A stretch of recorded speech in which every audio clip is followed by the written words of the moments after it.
नमस्कार, स्वागत है आपका आपके अपने चैनल जीके नॉलेज ग्रोथ में। तो आज के इस वीडियो में हम पढ़ेंगे राजस्थान के प्रमुख लोक देवता जो कि पंच पीरों में भी गिने जाते हैं, मेहा मांगलिया जी। मेहा मांगलिया हैं तो इनके पुत्र हड़बू जी हैं। इनके बारे में भी इसी क्लास में हम पढ़ेंगे। हड़बू जी इनके पुत्र हैं। और अब हम मेहा मांगलिया के बारे में पढ़ते हैं। प्रमुख लोक देवता, राजस्थान के प्रमुख लोक देवता मेहा मांगलिया जी हैं। ये शकुन शास्त्री थे। क्या थे? शकुन शास्त्री थे। परिवार इनका पंवार क्षत्रिय या सांखला राजपूत था। पंवार क्षत्रिय या सांखला राजपूत था। जन्म इनका बापिणी फलोदी जिले में हुआ। फलोदी अब जिला बन चुका है। बापिणी फलोदी में इनका जन्म हुआ। पिता इनके गोपाल राज सांखला। घोड़ा इनका किरण काबरा है। क्या है? घोड़ा किरण काबरा है।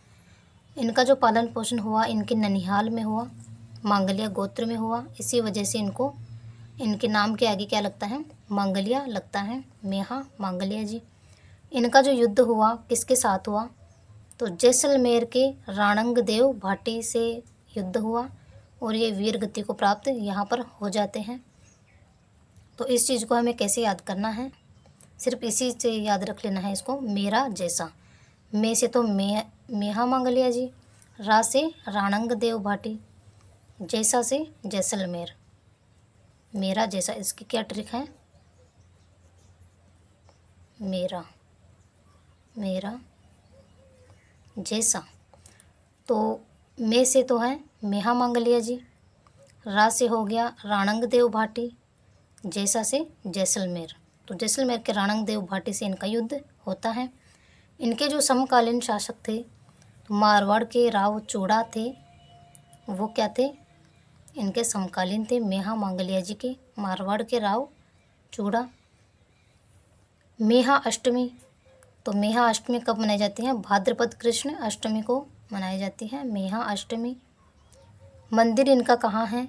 जहाँ पर इनका जन्म हुआ वहीं पर इनका मंदिर है, बापिणी फलोदी में।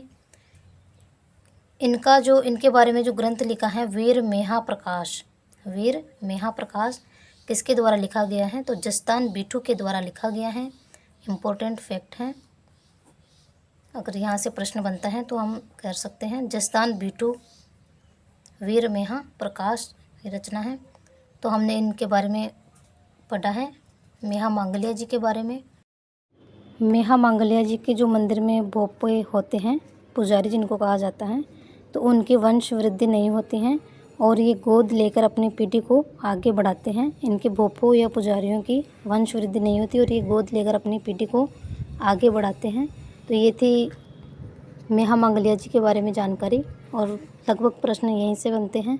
अब हम पढ़ते हैं मेहा जी के पुत्र हड़बू जी के बारे में, क्योंकि इनके जो पिता हैं वो हैं मेहा जी।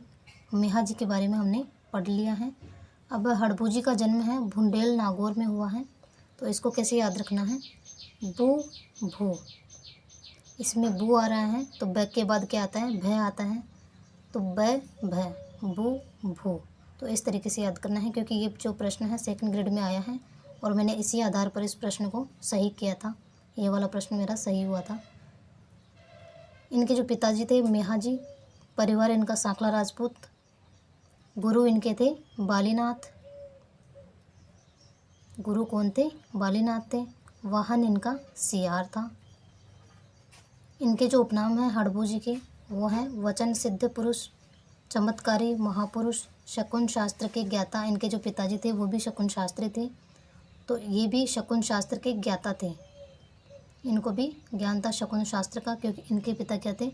शकुन शास्त्री थे और ये योगी भी थे और सन्यासी भी थे। अब हम इनके जो मंदिर हैं वो देखते हैं कहाँ पर है इनका मंदिर। तो इनका मंदिर है बेंगटी फलोदी में, बेंगटी फलोदी में। और निर्माण किसके द्वारा करवाया गया? तो निर्माण करवाया गया महाराजा अजीत सिंह के द्वारा 1721 में। तो इसको कैसे याद करेंगे? बेगा फलो जीतने के लिए, बेगा फलो जीतने के लिए। तो बेगा से बेंगटी, फलो से फलोदी, जीतने के लिए अजीत सिंह 1721 में इस मंदिर का निर्माण करवाया। समकालीन जो शासक थे हड़बू जी के वो थे जोधा, जोधपुर के संस्थापक जोधा थे, वो इनके समकालीन थे। हड़बू जी के मौसेरे भाई कौन थे? रामदेव जी। अब इनके बारे में हम पढ़ चुके हैं। तो ये हड़बू जी के मौसेरे भाई थे। बैलगाड़ी से अशक्त और पंगु गायों के लिए ये चारा लाते थे हड़बू जी। बैलगाड़ी से अशक्त और पंगु गायों के लिए चारा लाते थे। हड़बू जी का जो मंदिर होता है, इनके मंदिर में बैलगाड़ी की भी पूजा होती है। बैलगाड़ी की भी इनके मंदिर में पूजा होती है। और ये जो योद्धा थे, जोधपुर के संस्थापक, इनको हड़बू जी का आशीर्वाद प्राप्त था। तो ये थी जानकारी हड़बू जी के बारे में। वीडियो पसंद आया तो प्लीज़ वीडियो को लाइक कीजिए, शेयर कीजिए और चैनल पर नए हो तो चैनल को सब्सक्राइब कीजिए। Thank you.